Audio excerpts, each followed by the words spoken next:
since lumipas na ang first quarter ng taong to, I thought I'd share with you my current favorite products. First time kong mag-share ng perfume dito na favorite. So first is this Calmello. Tama ba yung banggit ko? Calmello na perfume, yung kay Crystal Fulgar. So this is the variant na Come Closer. Alam nyo, hindi ako marunong mag-review ng perfume. Hindi ko alam kung paano explain yung mga notes or whatever, pero sobrang bango nito. Alam mo yung parang ang mild niya, pero at the same time, it's intoxicating. Sobrang bango, mild, feminine, at the same time, sexy. Grabe, sobrang bango. Tapos, ang sophisticated ng amoy niya talaga. So, lagi ko tong ginagamit simula nung nakuha ko siya. Isa pang perfume na favorite ko, halos same yung explanation ko sa kanya dun sa Calmello. So, this the Avon Eve Truth. Ito naman, parang mas mature yung amoy niya kumpara dun sa Calmello. Pero ang bango-bango din niya. Itong dalawang perfumes na to, yung lagi ko lang talagang ginagamit ngayon. Ubus na kasi yung favorite kong Lanvin. Tapos, tinan nyo, ang ganda pa ng packaging, diba? Actually, merong lotion to na favorite ko din. Ito naman yung Avon Eve Truth na body lotion. Yung pagka-moisturizing niya, pareho lang din naman sa ibang mga lotions na nagustuhan ko. Moisturizing din siya. Pero ang gusto ko dito, ang bango-bango din niya. Para lang kaamoy niya yung perfume, pero mas mild lang siya. Sobrang bango din ito, guys. Grabe.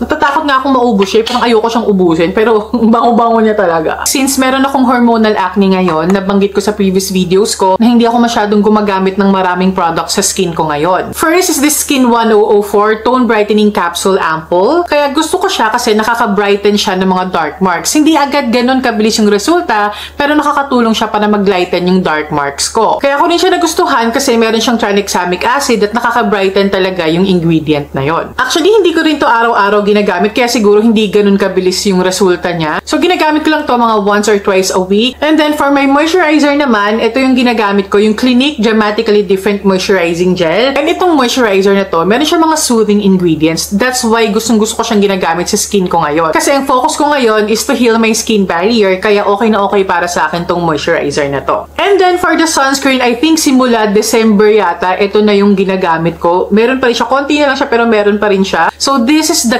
K-Secret Soul 1988 Pine Tree Plus Ceramide Sunscreen. Moisturizing na rin siya and okay siyang gamitin as skin prep for makeup. For the base naman, alam na alam nyo na to, Tevian talaga. Itong dalawang talaga to yung best combo for me, yung foundation and concealer nila. Ang ganda ng coverage tapos long-lasting pa talaga. Next is the Focalure Multi-Effect Cushion na to, yung Kuromi, yung Sanrio, collaboration nila. Ang ganda ng lapat nito sa skin, nakaka-smooth talaga. Tapos nai-even out niya yung skin tone ko. Tapos gusto ko rin yung shade na to na napili ko, yung YL02. Neutral shade siya. Parang natural lang siya talagang tignan kapag nasa skin ko na siya. Tapos ang cute-cute pa ng cushion puff na kasama, ayan o, si Kuromi din talaga. Other than the Tevian concealer, ito din yung dalawang concealers na favorite ko of all time. So first, the Pretty Secret Concealer. Grabe. Kung makikita nyo yung TikTok video ko about this product, ang taas na ng views niya kasi ang dami yatang natuwa dito. Tapos nalaman ko na ang dami rin pala talagang may gusto sa concealer na to. Kasi una sa lahat, ang ganda ng quality niya, tapos ang mura niya, 149 pesos lang. Ang downside lang sa kanya, dalawa lang yung shade niya. And then the next, ito talagang matagal ko ng favorite to. Like 2017 pa yata. So, this is the SEM Concealer. And currently, I'm in the shade 1.25. Ito, ang mura lang din ito, pero sobrang ganda rin ng quality and ang ganda rin ng coverage niya and long-lasting din talaga. For the powder, marami din akong favorite ngayon, pero pagka titignan ko kasi kapag kinondense ko, ito lang talaga yung madalas na ginagamit ko simula pa nung December. Tinan nyo, na-hit pan na ako. So, this is the Pretty Secret All Control Powder Pack Foundation. Meron na siyang UV protection. Hindi talaga halos nahuhulas yung base makeup ko. Tapos, ang smooth niya sa skin, lalo na kapag pinagsiset ko siya sa under eye, kitang-kita talagang nai-smooth yung skin ko. Next is this Get Ready With Me Cosmetics Glam and Go Sticks Bronzer Stick. So, this in the shade Creme Brulee. Alam niyo kung bakit gusto ko to? Kasi unang-una sa lahat, sakto yung shade niya for me na pang bronzer. Ginagamit ko siya na pang bronzer. Tapos, sobrang creamy niya. Sobrang dali niyang i-blend. Ang ganda-ganda ng formula nito. For the blush, walang halong etch. Pinakamadalas talaga, ito lang yung ginagamit ko. Yung Everbilena Pillow Pop Cream Blushes. Nasa akin pa yung original na packaging nila. Hanggang ngayon, ginagamit ko pa rin itong mga to ha. Kahit na meron na siyang bagong packaging. So, ito yung mga bagong packaging niya and new shades nila. Cream to powder siya.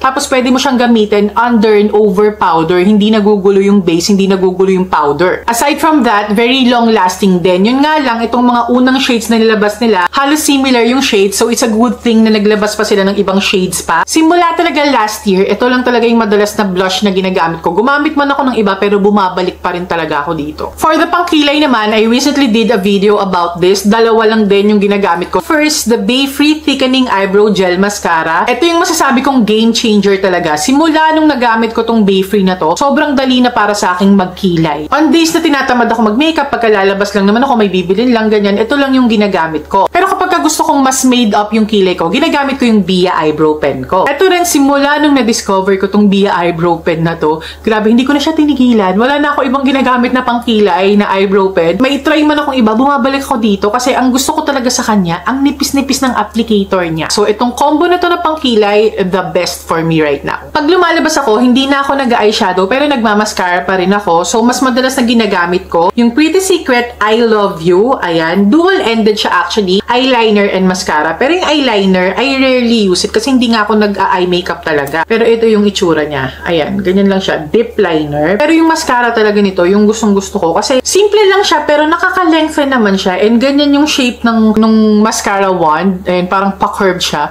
So, naaabot yung mga nooks and crannies na ganyan sa pilik mata. Pag gusto ko namang mas natural and mas light lang yung dating ng eyelashes ko, ang ginagamit ko is this Basic Mood Up Mascara Long and Curl kasi color brown to. Very lengthening din siya. Pero natural yung atake niya sa eyelashes ko. Super love this. Meron din ako ng black nito pero mas ginagamit ko yung brown. For the makeup setting sprays, I have two. Mas ginagamit ko yung Squad Lock It In. Ang mura lang niya pero napapatagal niya talaga yung makeup ko. Nasa-set niyang mabuti. Tapos meron na ako nung mas malaki niya pero hindi ko pa siya binubuksan kasi meron pa ako nito. This is the Easy True Flex All Day Setting Spray. Etong product na to, ang ganda-ganda rin niya. Gustong-gusto ko yung mist niya, very fine. Tapos napapatagal niya nga talaga yung makeup. Okay, sa lips na tayo. Alam niyo ba tong sa Squad Cosmetics na Melting Lip Glow na to? Hindi ko siya masyadong nakikita sa mga reels na pinag-uusapan pero gustong-gusto ko to. Etong dalawang shade na napili ko, actually, ano bang shade na pangalan to? Ala, nakalimutan ko na kasi wala siya dito sa lalagyan niya.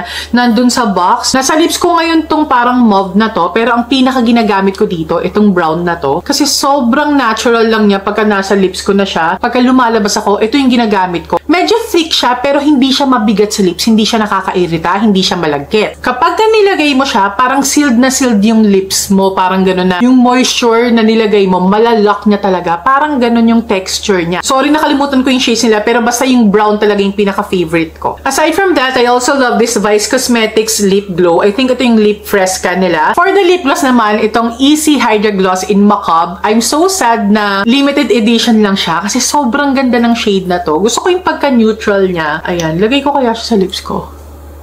Ayan. Ang ganda talaga. Nakikiusap ulit ako sa Easy. Please naman, paki-continue naman tong shade na to kasi ang ganda talaga. Hydra Gloss in Macabre. So, those are all my current favorites nitong first quarter ng taon. Actually, karamihan dito, last year ko pa ginagamit. Pero ngayon ko lang naisipan ulit gumawa ng mga favorites videos na ganito. Balik tayo ulit sa pagkatapos ng second quarter for my next favorite products or kung meron mang mareretain sa mga products na to.